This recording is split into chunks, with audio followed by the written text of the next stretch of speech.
In one of his spoken word videos, Prince EA said, "I am not black, you are not white." He refers to our bodies as merely cars which we were given at birth free of charge. However, we were not given the choice of our car, and because of this he says that we should not be judged by the look of the cars we drive. These cars which we drive on the path of life are not a defined representation of who we are on the inside. As glamorous as this sounds, it is far from the reality. Far from my reality. I grew up black. I grew up privileged. My town represents a world far different than the one we currently live in. The kids saw color physically, but nothing beyond that. A person's success was not judged by the color of their skin, but by the depth of what lies beneath. Success was earned, not given. In school, you could be rich and smart. You could be poor and smart. Black, white, Asian, Hispanic, it didn't matter. You earned your way. Your body was not a barrier which needed breaking. Unlike many places, you were what you made yourself out to be. I wish I could say the rest of the world was the same way. The truth is, race matters, and whoever says otherwise is lying. I wish I could say that I could walk anywhere with anyone and not worried about the consequences of being a black male, and worse yet, a large one. I leave the house and my mother always tells me two things: be careful and have fun. Being a black teen, she can't just tell me to have fun and send me on my way. She has to remind me that any given time I could lose everything I worked for.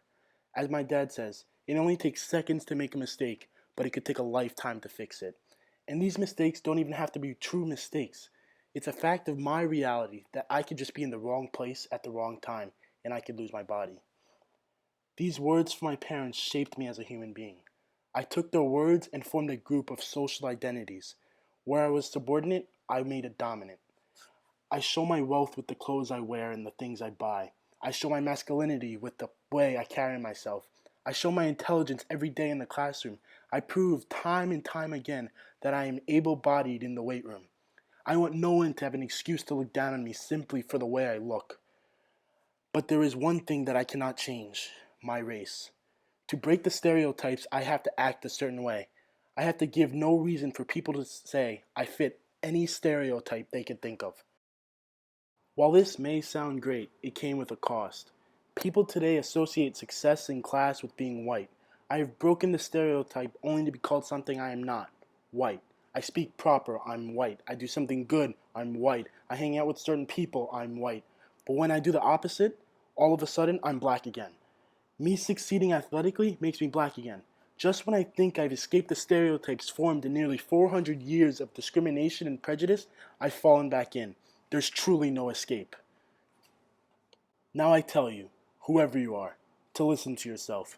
Don't let those around you shape who you are. Don't hurt your future for your present image. While people pretend to be race blind, deep inside they hold their implicit biases. There is no avoiding these people. They are the ones who run our world, the ones who we depend on, the ones who will determine our future. All we can do is be near perfect images of ourselves, breaking stereotypes and changing views.